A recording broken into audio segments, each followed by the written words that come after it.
দেখ আমাদের উঠোনে এখনো জল জমেনি। কার জন্য এসছিস?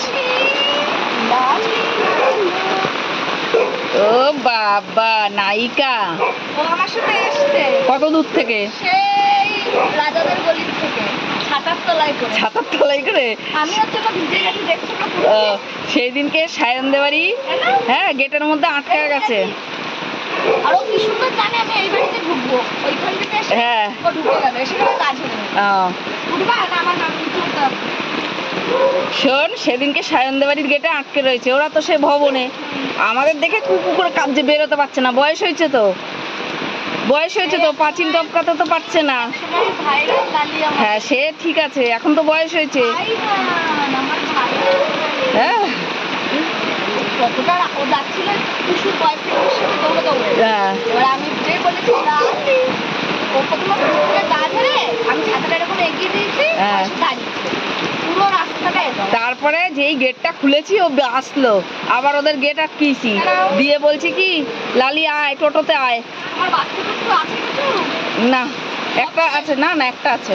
কোনটা? ওই যেটার পায়ে মেরে পা ভেঙে দিয়েছিল, এখন ভালো হয়ে গেছে। আর এই জায়গাটা থেকে জল জমা শুরু হয়, ওখান থেকে ছাতার থেকে বেরিয়ে দৌড় দিয়ে এখানে এসে গাড়ি ছেড়ে দিল। তো জানবে না কি বয়স হয়ে গেছে, ওর মনে হয় কিছু। হ্যাঁ হ্যাঁ, ঠিক আছে, খাও।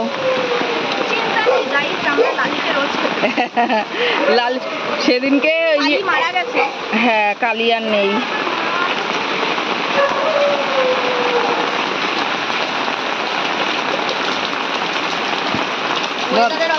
খুব খারাপ।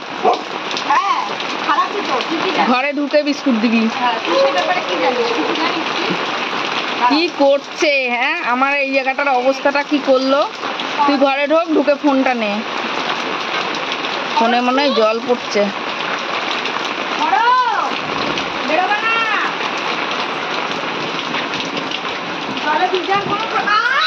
আস্তে বাবা, আস্তে। ও বলতে চাইছে কি, তুই আগে গিয়ে ওদের বিস্কুট দিলি। আমার ফোনটা তো কেলো করে ছেড়ে দিয়েছো মা। আমার মা আমার পুরো ফোনে আটা ময়দা নানান ধরনের দ্রব্যাদি। নাও শোনা। আরে বাবা, বিস্কুট নিল না অন্য কিছু? নাও শোনা, তোমরা তো রাস্তায় থাকো, খেতে পাও না তো, ওই জন্য একটু রাস্তার কাউকে দিলে তোমার একেবারে পরাণ পুড়ে যায়, তাই না? হ্যাঁ, খেতে পাও নাকি তুমি? সরো সরো সরো, চলো হাঁটো। আর হয়েছে, আমি আগে ভিজে গেছি, আমি আগে শুকিয়ে নি।